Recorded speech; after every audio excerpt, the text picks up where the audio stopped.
So hello and welcome along to another edition of Isolation Interviews for Hospital Radio and my YouTube channel. And I am super excited to be joined by the very lovely Gaby Roslin. Thank you for joining me, Gaby. No problem. How are you? I'm really good, thank you. And so I mean, how have you been over the course of lockdown? Because, we've been through many different stages. How have you been keeping yourself busy? Goodness me. Well, I've just launched my podcast, which we were going to launch before lockdown.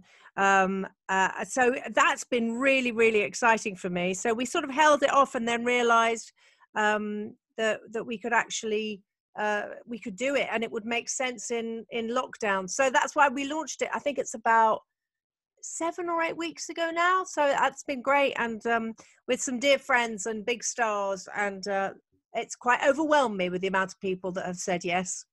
I mean, that's the thing is you've obviously, you've had such an amazing career. I imagine that over the years you've obviously had guests that you kind of get to know as friends as well as as guests. So to have people that you can rely on to help you out, you must be quite a nice feeling to know that you've got people you can kind of go to. Yeah, well, I've been doing this over 30 years now, so I'm very lucky. But I think you've got to be careful. It can't be all too show busy and in. But the first person that came out was Robbie Williams, and I've known Robbie since he was 16. So, yeah. I mean, since he was in Take That, and I was on Saturday morning telly. So it was lovely to have him as my first guest. And I mean, obviously, you've been lucky that you've been able to continue working throughout lockdown and the various stages that we found ourselves in. Yeah, no, the radio show on a Sunday, I carried on going in throughout on BBC. So yeah, and lots of people haven't been like that. So I think part of my job is just to try and obviously give everybody a bit of an oasis away from all of the fear. And I mean, I imagine as well that you find that, obviously keeping, the show going and everything. Was there a stage when it just felt very weird? Because obviously everything had to change the way that you were doing things. That I imagine, things were done differently with the distancing and everything. Yeah, well, as far as for my radio show, we weren't face to face. So that was a strange thing considering I've been doing it face to face. And I did a couple of TV pilots and I did one on Zoom. So that was very weird. But otherwise, you know what? I don't want to hear somebody complaining. So I'm not going to complain because we're very blessed. We've got a roof over our head. We had food. My dad, thankfully, is okay. He's in his 80s and we were all together. So I'm really not going to complain.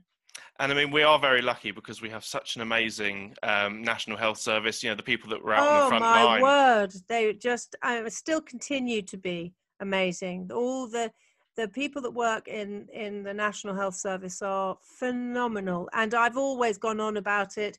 And after doing City Hospital for years on the BBC, I got to see it firsthand, literally being in a hospital every day. And I think they're underpaid and overworked, and I think they're all angels. And then, but everybody else that works in the hospitals as well, the people who keep it clean, the porters, the people like you, the hospital radio, everybody who keeps it going, all the volunteers, but also all the teachers and all of the people the delivery drivers, everybody who's kept this country going. I mean, I think the whole country has found themselves kind of learning new skills and finding a new way of doing things. I mean, obviously, a lot of things have now gone online.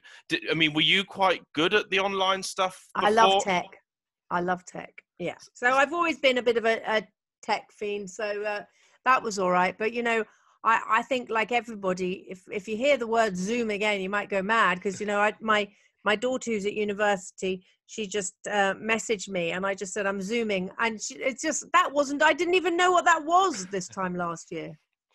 I mean, have you found yourself learning any new skills? I mean, a lot of people have been baking and gardening and all that sort of thing. I've never baked a cake. No, I've never baked a cake in my life. No, I've redid the house. So I've never done DIY. I rebuilt the back doorstep that had crumbled. So I concreted that and painted it. I redid the whole kitchen, the downstairs loo, painted floorboards. So yes, I've done all sorts of things that I never thought I did. I do shopping in your wardrobe, which is something I've always done with fashion because I loathe fast fashion and I do worry about the sustainability of the fashion. So I do shopping in your wardrobe and that sort of took off as well in lockdown. Lots of people were asking my advice on that. So it's been great. I did that on live television a few times. Now, I mean, obviously for you, where did it all start from the interest in broadcast? Where did your interest come from? I was 3 years old and I used to go, my dad worked at the BBC. He was a continuity announcer and then a Radio 4 newsreader. So he was at the BBC all of my life. So I used to go with my dad to work, and I just knew from the age of 3 that I wanted to be in television. There was nothing I wanted more. I wanted to do Blue Peter. I used to pretend I was a Blue Peter presenter. But it wasn't about fame or anything. It was just because I loved watching television. I thought, oh, I'd like to do this. So I'm very lucky to have fulfilled my childhood dream and to carry on fulfilling it. And I've still got dreams, hopes and ambitions. I mean, what sort of projects would you love to do going forward? What is your like dream job? I'd like to do an early evening, slightly anarchic live show again. I'd like to do daily live telly. I love that. So that's what I'd like to do as my next thing. So who knows? Now, I mean, you have had the pleasure of working with some absolute TV legends. I mean, namely, of course, you know, Sir Terry Wogan, someone who I've presented with a few times, Matt Allwright. So, I mean, working with such amazing people, you must learn from them, but at the same time, you can kind of bounce off one another. So, I mean, have you had a favourite person to work with and learn? Oh, I wouldn't do that. I wouldn't say a favourite, but for me, you know, obviously Chris Evans is radio god. He's brilliant. He's a brilliant producer. We love and respect each other still to this day. It's 28 years ago that we started The Big Breakfast. I worked with Terry for 11 years. He was incredible, a true legend. And then, yes, you mentioned Matt Allwright, one of the nicest people anybody could ever meet. Him and Ben Shepherd and Chris Evans, three of the nicest people. And I've worked with all of them, so I'm very blessed. Now, I mean, obviously, you know, 2021 hopefully will be a much better year. I mean, have you got sort of any plans for the next year when, you know, we get back to some sort of normality, or is it kind of much the same, really? Who knows? There are some very exciting things that if once we're able to, then we're going to be able to film those. So that's nice. I'm going to carry on with that Gaby Roslin podcast because it very luckily everybody seems to like it, so we're going to carry on with that. We've got quite a few in the can. We've got a Christmas special coming out with somebody who has helped everybody through this year. And he doesn't do interviews, so it's quite something. So we're very excited about that. So, I mean, when it comes to organising the guests, I mean, do you have like a wish list in your head, or is it kind of just, you know, reaching out and seeing who's there? Well, I had a wish list and they all said yes, and we've done it with them.